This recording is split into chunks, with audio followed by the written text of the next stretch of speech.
Magandang umaga po. Ah, Marami ang sabihin, hindi naman nagko-complain kasi kaibigan nila, no? Nalulungkot.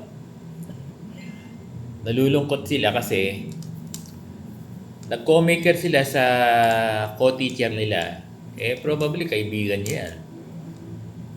Ngayon, hindi na nakapagbayad yung, yung borrower, yung principal borrower na co-teacher niya.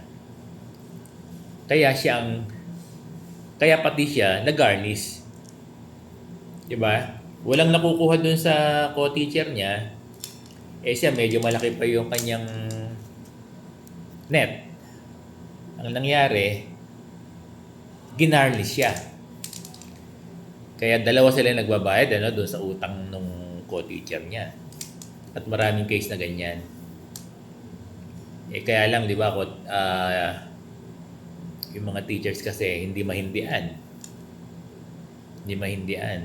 Ngayon kung tatanungin niyo ako, paano yung Sir Bong? Co-maker lang ako. Kasi pag nagtanong din kayo sa lawyer, ang titingnan diyan yung pinirmahan niyo Diba? Na pag yung pinapirmahan sa inyo na as good as borrower din kayo nung pino-makeran nyo. Na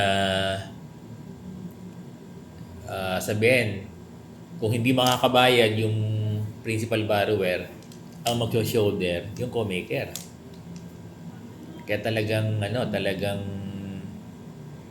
kasama ko dun sa sa demanda no? Kasama ko dun sa demanda Kaya ang nangyari niyan, pati ikaw ay nag-garnish, no?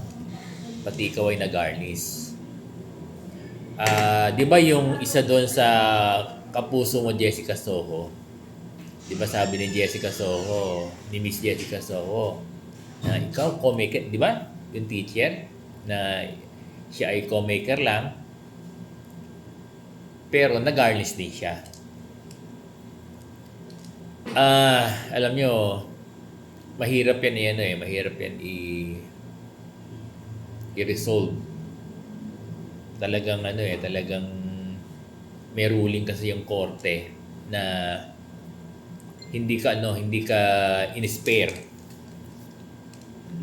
Hindi ka in-spare. Actually, dalawa kayong dilimanda nung lending.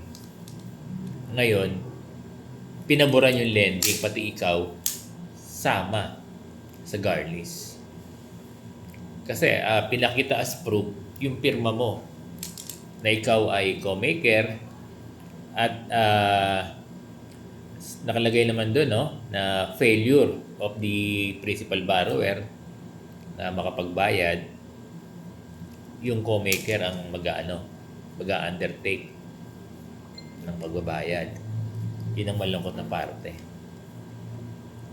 Pero sana dapat yung judge, dahil co-maker ka, hindi ka na sinama sa garnish, no? Nakakalungkot talaga na nag-co-maker lang siya, pero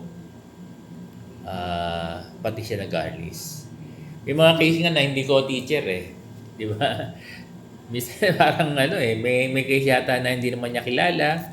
Iba-iba no? Pero karamihan diyan mga co-teacher. Pero di ba wala lang ngayon? Naglo-loan ako sa City Savings, wala lang co-maker. East West, wala lang co-maker. Saan ba may co-maker? Yung mga yung mga lending na hindi accredited ng DepEd. Pero yung mga accredited ng DepEd, yung mga bangko, wala na silang co-maker, di ba? Yun lang, Yun lang. Naninigurado yung mga yung mga private lending na na hindi accredited ng DepEd. At yan na hindi salary deduction, no? Yun lang, Kaya pala nagtataka ako bakit may co-maker Kasi PLI, tsaka ang PLI alam ko hindi naman yung PLI na bangko PLI na bangko na nagpapautang sa atin, hindi sila nag-garnish. Ang nag-garnish yung mga private lending na hindi accredited ng DepEd.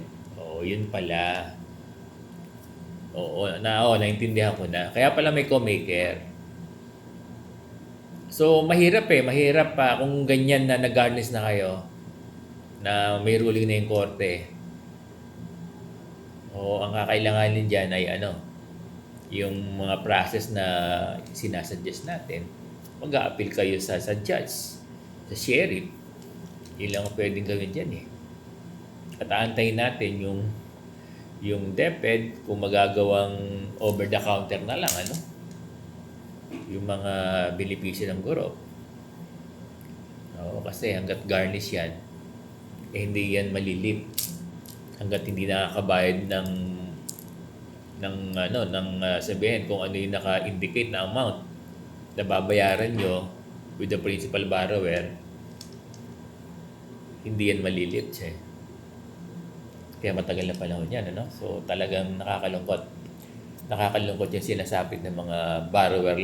Co-maker lang sila, pero pati sila ay nag-garnish, no?